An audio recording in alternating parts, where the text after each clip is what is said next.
The smell of cardboard and betrayal filled our sun-drenched living room, each of the 23 boxes a silent coffin for a life I was about to bury. The smell of cardboard and betrayal filled our beautiful, sun-drenched living room. 23 boxes, one for every year of my life with Liam. I was methodical, taping each one shut with a precision that belied the tremor in my hands. Each rip of the tape dispenser was a scream I couldn't let out. Box number 1 held a faded concert t-shirt from our first date. Box number 7 contained the ridiculously overpriced seashell he'd bought me on our honeymoon in Bali. Box 17 had the clay handprint of our golden retriever, Max, who we'd lost 2 winters ago. Each memory, once a source of warmth, was now just cold, hard evidence of a life I hadn't actually been living. Our home, the one he'd insisted on buying, was a monument to his success. Sprawling, modern, with floor-to-ceiling windows that looked out onto a manicured lawn and a sparkling pool. "You deserve a palace, my queen," he'd said, kissing my temple as he signed the papers. He'd encouraged me to quit my job in marketing. Why should my brilliant wife work for anyone else? Your only job is to be happy. Let me take care of everything. And I, like a fool, had let him. I'd trusted him with our finances, our future, our entire world. I managed the home, the social calendar, the charities. He managed the money. It was a perfect partnership, or so I'd thought. Our friends were envious. "You two are the gold standard," my best friend Chloe had sighed just a month ago over brunch. The memory made bile rise in my throat. The illusion had shattered a week ago. It wasn't a lipstick-stained collar or a suspicious text message. It was worse. It was a letter, tucked inside a thick manila envelope with a prestigious-looking law firm's name in the corner, addressed only to me. I'd assumed it was something to do with the charity gala I was organizing. I opened it casually, sitting at the polished marble island in our kitchen, a cup of tea steaming beside me. The words swam before my eyes. Ponzi scheme. Fraudulent investment vehicles. Embezzlement. The letter was from a legal team representing dozens of families, retirees, and small business owners who had invested their life savings with Liam's firm, with my husband, my charming, brilliant, adoring husband. It detailed how he had systematically drained their accounts to fund our lavish lifestyle. The house, the cars, the vacations, the jewelry he draped around my neck. It was all bought with the stolen futures of people who had trusted him. My father's pension fund was on the list of victims. He had convinced my dad, a retired firefighter, to move his entire nest egg into a can't-miss high-yield fund 2 years ago. I felt the air leave my lungs. I wasn't just the wife of a criminal. I was the bait he'd used to lure in my own family. The letter was a courtesy, a warning. They were filing a massive class action lawsuit, and federal investigators were already involved. They were advising me to secure my own legal counsel, as my assets, being marital property, would be seized. For 2 days, I was a ghost in my own home. I smiled when Liam came home from work. I kissed him goodnight. I listened to his stories about his day, every word a poisoned dart. All the while, I was a silent whirlwind of activity. I contacted the lawyer from the letter. I found a pit bull of a divorce attorney. I spent hours online, learning about asset forfeiture and criminal fraud. I packed my essentials, my mother's jewelry, my photo albums, my father's firefighting medal into a small suitcase I hid in the back of my closet. Then I started on the boxes. I was cataloging our life, not to save it, but to bury it. I was dismantling the lie, piece by painful piece. Today was the day. My lawyer had filed everything this morning. The divorce papers, a request for an emergency restraining order, and my official statement to the federal investigators. All 23 boxes were now lined up in the foyer, a sterile brown wall blocking the grand entrance. They looked like coffins. I sat on the bottom step of the sweeping staircase, my heart a cold, heavy stone in my chest, and I waited. I heard his BMW pull into the driveway at exactly 6:15 p.m., just like always. The crunch of gravel, the beep of the car alarm, the jingle of his keys. Every sound was amplified in the cavernous silence of the house. The heavy front door swung open and he stepped inside, a smile on his face, a bottle of wine in his hand. "Honey, I'm hope." He stopped dead. His eyes widened as he took in the wall of cardboard. The smile vanished, replaced by a flicker of confusion, then dawning horror.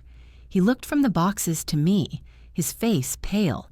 I just stared back, my expression unreadable. I had practiced this. No tears, no screaming, just ice. He dropped the wine bottle. It shattered on the marble floor, red wine pooling around his expensive Italian shoes, like blood. "Sarah, what is this? What's going on?" he asked, his voice laced with a tremor he couldn't hide.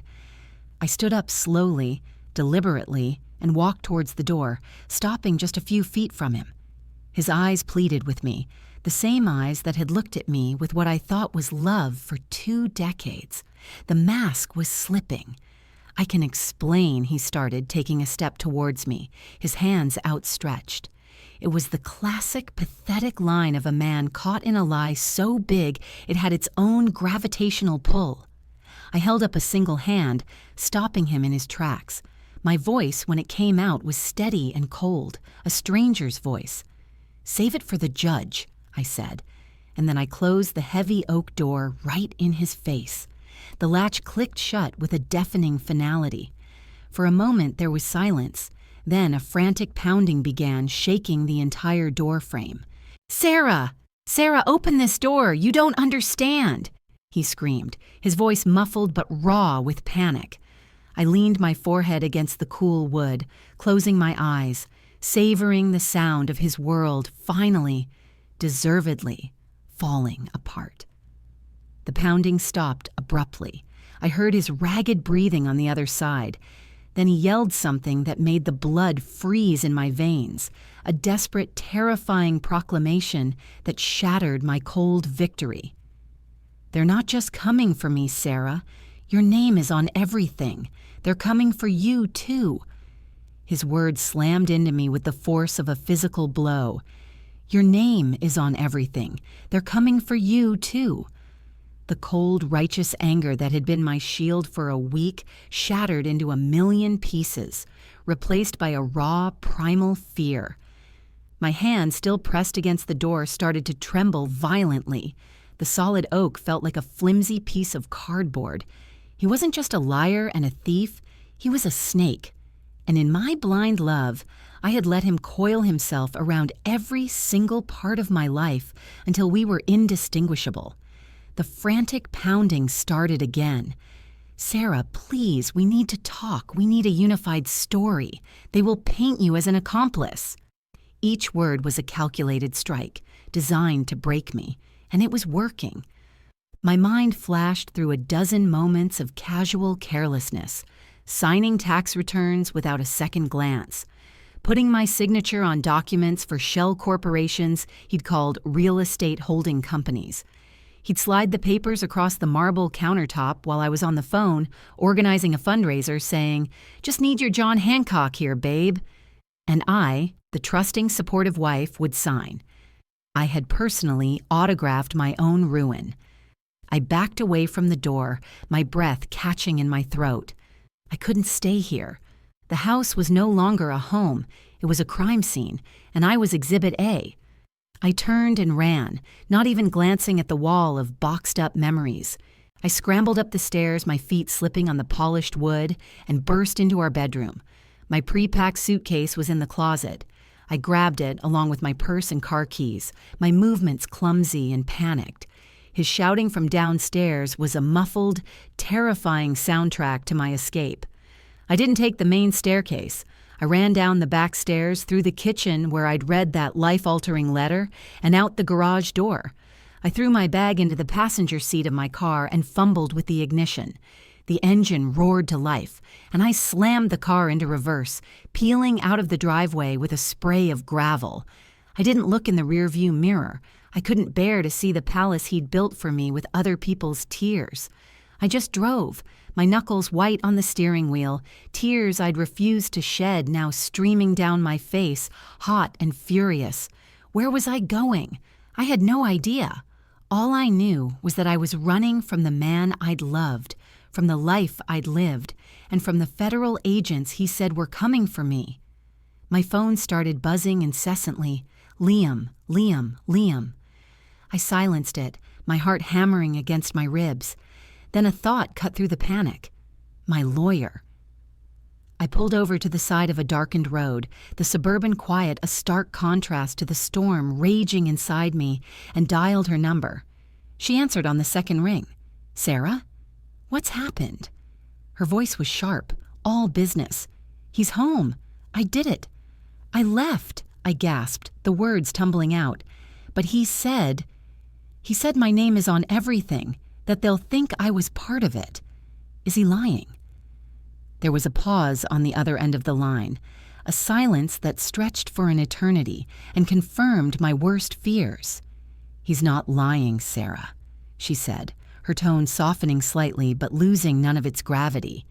He's manipulating you, but the core of what he's saying is true. Your signature is on numerous financial documents, partnership agreements, and tax filings. The prosecution will argue that the sheer scale of the lifestyle made it impossible for you not to know. They call it willful blindness. Willful blindness, the legal term for my stupidity, for my trust. So what do? I whispered, my voice cracking. You drive to my office. Right now. Do not go to a friend's house. Do not go to a hotel. Do not answer his calls. Come directly to me. We need a strategy, and we need it an hour ago. The drive to her downtown office tower was a blur. The imposing glass and steel building felt like a sanctuary. Her name was Evelyn Davies, and she was exactly the kind of woman I needed right now. Sharp, impeccably dressed, and radiating an aura of controlled intensity that made you believe she could win a war with a well-worded brief. She met me in the lobby and escorted me up to a corner office with a panoramic view of the city lights. A stark, beautiful world that felt a million miles away from my own personal hell. Okay, Sarah, she said, closing the door behind us and gesturing for me to sit. From this moment on, you are not Liam's wife. You are my client, and you are the primary victim of his scheme. You were deceived, manipulated, and isolated. He controlled the finances, he fed you a narrative, and you believed him. That is our story, because it is the truth. She laid it all out. We would cooperate fully with the U.S. Attorney's Office. We would provide them with every document, every email, every piece of evidence we could find to show that I was just as duped as every other investor, including my own father. It was a high-risk strategy. It could either frame me as a key witness for the prosecution or confirm me as an unindicted co-conspirator. My freedom hung in the balance. I'll do it, I said, my voice shaking but resolute. I'll give you everything. As I spoke, my phone, sitting on the polished mahogany desk between us, vibrated. A text message. Not from Liam, but from an unknown number. Evelyn shot me a warning look. Don't. But I couldn't help it. My thumb moved on its own, swiping to open the notification. It wasn't text, it was a video file. I tapped it and the screen lit up.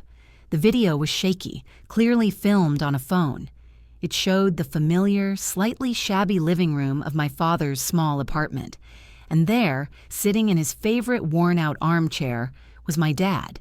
He looked confused, his brow furrowed as he squinted at the person holding the camera. Then, a figure stepped into the frame from the side, and my blood ran cold. It was Liam. He smiled that charming, easy smile of his and draped an arm over my father's shoulders. My dad flinched almost imperceptibly. Then came Liam's voice, a soft, chilling caress through the phone speaker. "Hey, Sarah, just checking in on your dad, making sure he's handling all the stressful news. He's a strong guy, but you know how it is." The camera zoomed in on my father's bewildered face. then back to Liam's predatory smile. "I told you we needed to talk. This whole thing can go away if we just work together. You, me, and your dad. We're family after all. Call me." The video ended, leaving me staring at my own terrified reflection in the black screen. He wasn't just threatening my freedom anymore. He was holding my entire world hostage. The air in Evelyn's office turned thick and suffocating. The cityscape outside, once a symbol of sanctuary, now felt like 1,000 indifferent eyes watching me drown. I dropped the phone on the desk as if it were burning hot. It landed with a clatter that sounded like a gunshot in the silent room. A raw, guttural sound escaped my throat, a mix of a sob and a scream. He had my father. He wasn't just at his apartment, he was with him, his arm draped around my dad's shoulders like a predator claiming its prey. The implication was sickeningly clear. This was a threat, a leash, a reminder that my actions had consequences for people other than myself. "What is it?" Evelyn demanded, her sharp eyes fixed on me. I couldn't speak. I could only push the phone across the desk towards her. She picked it up, her expression hardening as she watched the short, terrifying clip. When it finished, she placed the phone down gently, her movements precise and controlled. The calculated calm in her demeanor was the only thing keeping me from completely unraveling. "He's a monster," I whispered, wrapping my arms around myself. "He knows my dad has a heart condition, the stress. What is he doing to him?" "He's doing exactly this," Evelyn said, her voice a low, steely hum. "He's panicking. He's trying to regain control by terrorizing you. He sees you as his only way out of this, his get-out-of-jail-free card. If he can force you to recant, to claim you knew everything and this is all a misunderstanding, he thinks he can muddy the waters enough to escape. That video is witness tampering. It's obstruction of justice. He's just dug his own grave a little deeper." Her legal analysis was cold comfort. All I could see was my father's confused, vulnerable face. My dad, who had spent his life running into burning buildings to save strangers, was now trapped in his own home by the man I had brought into his life. "I have to call him," I said, reaching for the phone. "My dad." "No!" Evelyn's voice was firm, stopping my hand mid-air. "You can't. Not yet. We have to assume Liam is monitoring his phone, his apartment, everything. Calling your father now would be like sending Liam a direct message that his tactics are working. First, we make a copy of this video. This is our #1 piece of evidence that you are a victim, not a co-conspirator. Second, we call the lead federal agent on this case. Right now." My heart seized with fear. The police? The feds? It made it all so real, so terrifyingly official.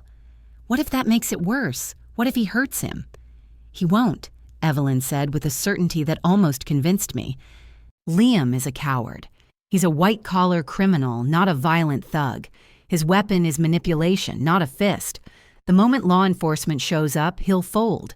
The last thing he wants is to add kidnapping or assault to his list of federal charges. He sent that video to scare you, not to announce a new crime in progress. We need to call his bluff." She was already dialing, her focus absolute. Within seconds, she was speaking to someone named Agent Miller, her voice a rapid-fire delivery of facts.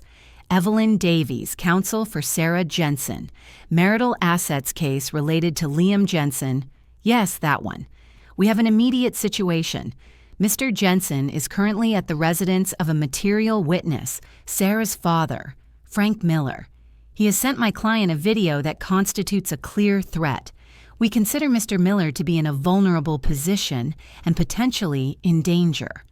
I listened, my body rigid with tension, as she relayed the details. She was magnificent, a warrior in a silk blouse, fighting for me in a language I didn't understand. She gave them my father's address and a description of Liam's car. After she hung up, she turned to me. "They're sending a team, quietly. They'll do a wellness check. They know the situation is delicate." The next 20 minutes were the longest of my life. I paced the length of her office, the plush carpet doing nothing to soften the hard knot of anxiety in my stomach. Every siren I heard in the distance made me jump. I imagined a dozen horrible scenarios: a confrontation, my dad's weak heart giving out, Liam doing something desperate. Evelyn let me pace, occasionally murmuring reassurances that felt hollow against the sheer wall of my fear. Finally, her phone buzzed. She answered, listened for a moment, and then a visible wave of relief washed over her face. "They have him," she said, her voice softening. "Liam is in custody. Your father is safe. He's shaken up, but he's okay. Paramedics are with him as a precaution." I collapsed into the chair, the strength leaving my legs in a rush. Safe. My dad was safe. The tears came again, but this time they were tears of profound, gut-wrenching relief. Liam was caught. The monster was in a cage. For the first time in a week, I felt like I could breathe. The next few days were a blur of legal proceedings and emotional exhaustion. I stayed in a hotel Evelyn had arranged, a sterile, anonymous room that felt like a bunker. I gave my statement to Agent Miller, a kind but weary-looking man who listened patiently as I recounted 2 decades of lies, signing my name where I was told, believing the man I loved was building us a future, not a house of cards. With Evelyn at my side, I handed over everything: old bank statements I'd found in storage, emails where Liam had explained away large transfers as capital investments, even a diary from our early years of marriage where I'd gushed about his business acumen. I was systematically dismantling my own life, handing the pieces over to strangers in the desperate hope that they would see the truth. My father was cleared by the doctors and furious on my behalf. "That son of a bitch," he'd growled over the phone. "When I get my hands on him—" I'd never heard my gentle father speak with such venom. I told him to rest, that I was handling it. But I knew this had broken something in him, not just his finances, but his faith. A week after Liam's arrest, Evelyn called me into her office. "They've offered him a plea deal," she announced as I sat down. "It's a good one. He serves a reduced sentence, maybe 10 years instead of 30, if he pleads guilty and cooperates fully in recovering the stolen assets." "Will he take it?" I asked, a sliver of hope in my chest. If he took the deal, maybe this would all be over sooner. Evelyn's face was grim. "He's refusing.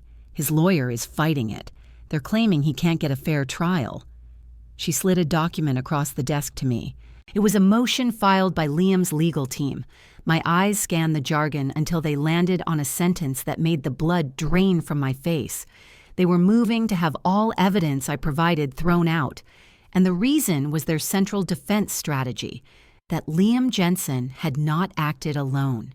He had been a partner, in business and in life, with his criminally minded and manipulative wife me. They weren't just saying I was willfully blind. They were painting me as the mastermind. And Liam, the charming, trusting husband, was my victim. Evelyn saw the look on my face.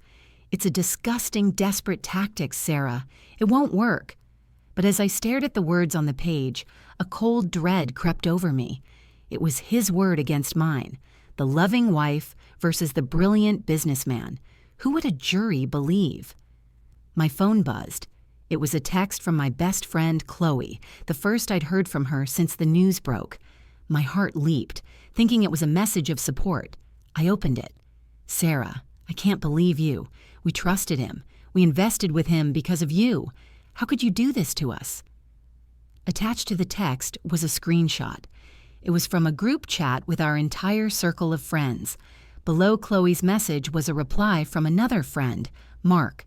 "She's pure evil, and I have the proof." Underneath his text was an audio file, already queued up. With a trembling finger, I pressed play. It was my voice laughing from a dinner party months ago, and what I said next, captured in perfect clarity, would be the nail in my coffin. The sound of my own voice, tinny and distant through the phone speaker, filled the sterile silence of Evelyn's office.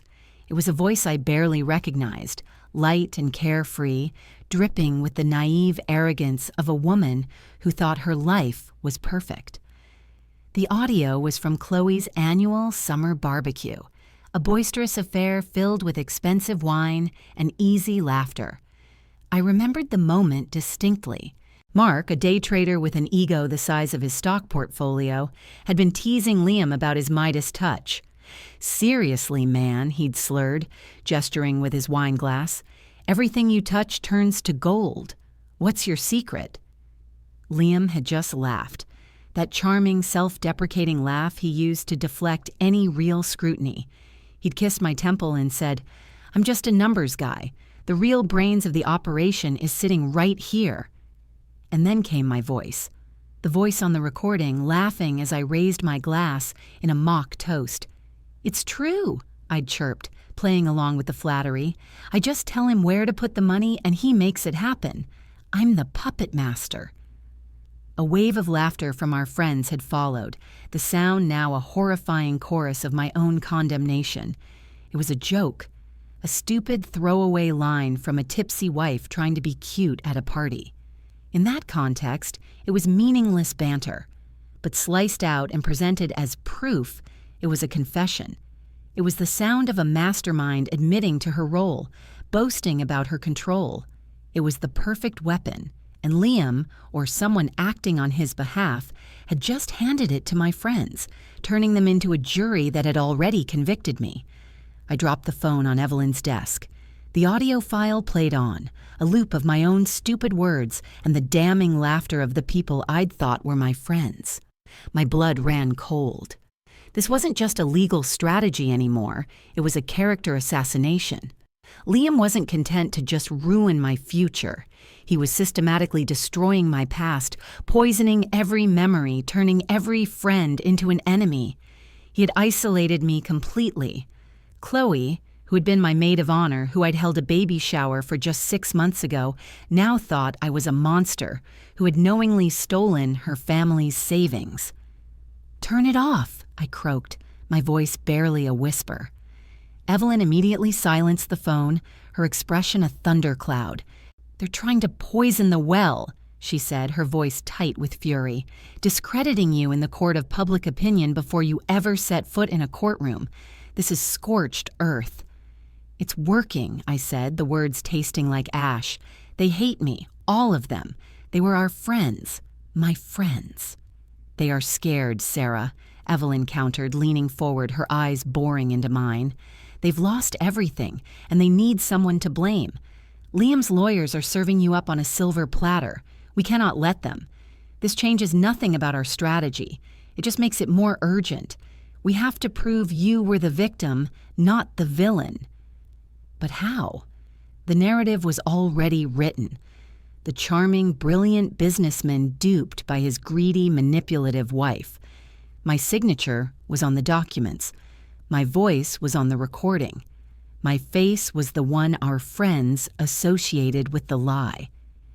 The next few weeks were a descent into a special kind of hell. My name and picture were plastered across local news sites, comment sections filled with vitriol. People I'd known for years crossed the street to avoid me. The hotel I was staying in had to ask me to leave after a tabloid reporter tried to follow me to my room.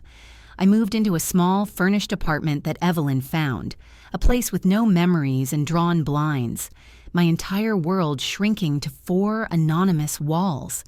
I spent my days with Evelyn and a forensic accountant she'd hired, a meticulous man named Arthur, who spoke in hushed tones. We sifted through a mountain of digital evidence recovered from Liam's servers, which the feds had granted us access to. It was a labyrinth of shell corporations, offshore accounts, and encrypted ledgers. For 12 hours a day, I stared at spreadsheets and wire transfers, my head pounding, trying to find a needle of truth in a haystack of deceit. I was looking for proof of my own innocence, a digital footprint that showed where I was and what I was doing when Liam was committing his crimes. It was grueling, soul-crushing work. Every transaction was a fresh betrayal. The down payment for our house came from an account belonging to a retired schoolteacher. The diamond necklace he'd given me for our 15th anniversary was paid for with funds diverted from a disabled veterans trust. I saw Chloe's name, my own father's name, dozens of others. I felt physically ill, but I kept going, fueled by a cold, desperate rage.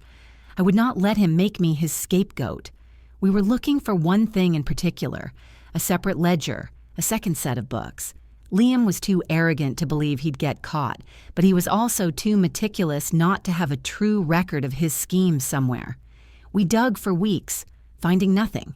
His lawyers filed motion after motion, delaying the trial, all while the public narrative against me solidified. I was losing hope. The walls of my tiny apartment felt like they were closing in. One night, unable to sleep, I was scrolling through an old, backed-up hard drive of photos from my laptop, a digital graveyard of the life I'd lost. I clicked through pictures of vacations, holidays, parties. There were hundreds of photos from our trip to Bali for our 10th anniversary. I remembered that trip so clearly. Liam had been on his laptop constantly, claiming it was a market crisis he had to manage. I'd been annoyed at the time, but he'd made it up to me by buying that ridiculous seashell. As I clicked through the photos of him sitting on our villa's balcony, staring intently at his screen, I zoomed in, and that's when I saw it.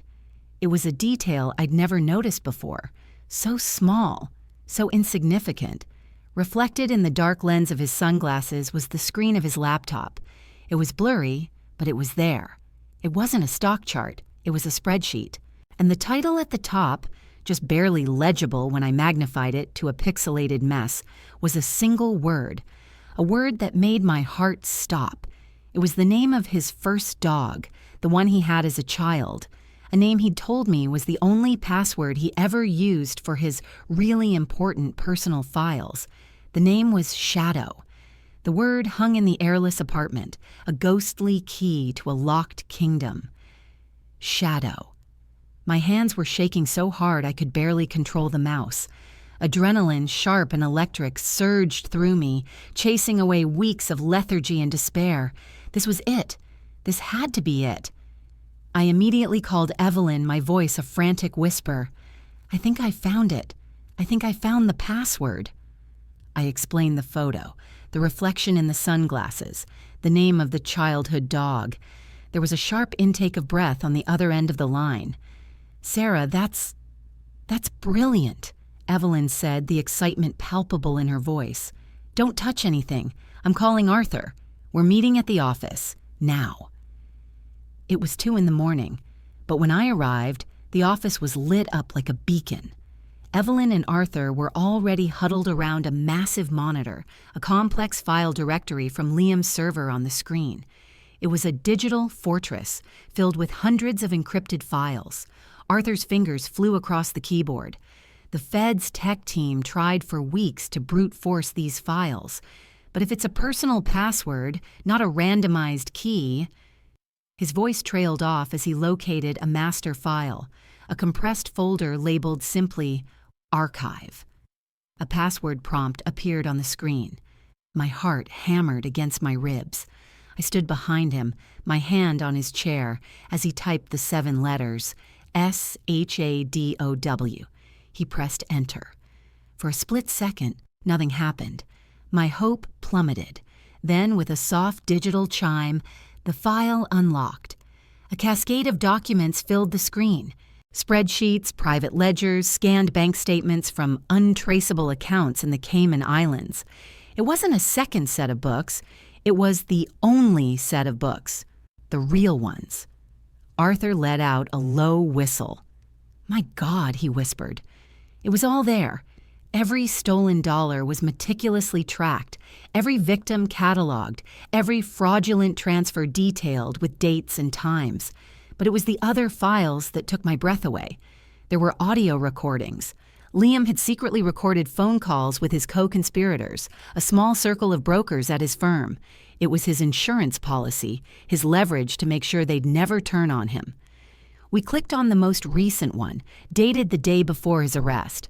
Liam's voice filled the room, slick and confident. She knows nothing, he was saying to someone. That's the beauty of it. Sarah trusts me completely. Her signature is my skeleton key. If this ever goes south, the doting wife narrative is our firewall. We'll paint her as the greedy mastermind, leak a few things to her so-called friends. She'll be so busy defending herself, they'll never even look at us.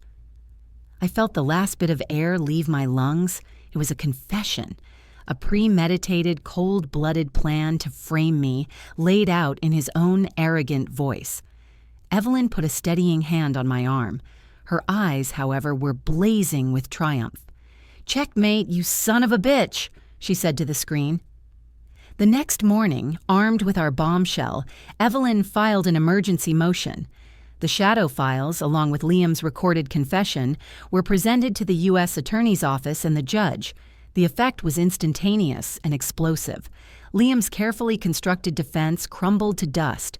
His lawyers, facing irrefutable evidence of conspiracy, witness tampering, and a plan to frame an innocent party, immediately dropped their client. The plea deal was taken off the table. Liam was facing the full, terrifying weight of the federal justice system, alone. His co-conspirators, hearing the recordings, turned on him in a panic, each one scrambling to make a deal in exchange for their testimony against him. The trial was swift. I was no longer a defendant, but the prosecution's star witness. Walking into that courtroom was the hardest thing I've ever done. Liam was sitting at the defendant's table, looking hollowed out and small in an ill-fitting suit. He wouldn't look at me. My friends, Chloe and Mark among them, sat in the gallery. I could feel their eyes on me, their expressions a mixture of shame and confusion. On the stand, with Evelyn's steady gaze on me, I told my story. I didn't cry. I didn't raise my voice. I just stated the facts, my voice clear and strong. I explained how I'd signed the papers, how I'd trusted the man I'd loved for 23 years, how I'd believed in the life he'd built for me. Then the prosecutor played the recording of Liam planning my destruction. A wave of shock rippled through the courtroom. I saw Chloe cover her mouth with her hand, tears welling in her eyes. The audio file of me joking at the barbecue was played next, immediately followed by Liam's sinister plotting. The context was undeniable. My stupid, tipsy joke was revealed for what it was, and his words were revealed as the cold calculation of a sociopath. Liam was found guilty on all counts: fraud, embezzlement, obstruction of justice. The judge was merciless, citing his extreme lack of remorse and cruel manipulation of his own family. He was sentenced to 35 years in federal prison. There would be no parole. As I left the courthouse, blinking in the bright sunlight, a crowd of reporters swarmed me. But before they could shout their questions, a small figure pushed through. It was Chloe. Her face was streaked with tears. "Sarah," she sobbed, "I am so sorry. I was a horrible friend. I believed him. Can you ever forgive me?" I looked at her, at the woman who had been my sister in all but blood, and I felt a wave of profound sadness, but not anger. She was a victim, too. "He fooled all of us, Chloe," I said softly. "That was his gift." In the months that followed, I sold the house, the bankrupted palace, and everything in it. The proceeds, along with every other asset the government could seize, went into a restitution fund for the victims. It wasn't nearly enough, but it was a start. I moved into a small apartment, the same one I'd hidden in, and filled it not with memories of my past, but with things that were mine alone. I got a job at a nonprofit that helps victims of financial fraud, using my experience to help others navigate the labyrinth I'd barely survived. My father's pension was gone, but he moved in with me and we took care of each other. Our lives were smaller, quieter, but they were real. They were honest. One evening, I was packing away the last of the legal documents when I came across the photo from Bali. I looked at the image of the man I had once loved, smiling on a sun-drenched balcony, a dark secret reflected in his eyes. I didn't feel hatred or even anger anymore. I just felt a strange sense of pity for a man so hollow he had to build a life out of stolen pieces. With a steady hand, I dragged the photo to the trash bin on my computer and clicked empty. The 23 boxes of my old life were long gone, but this felt like the real final act. The door was closed, and this time, it was locked for good.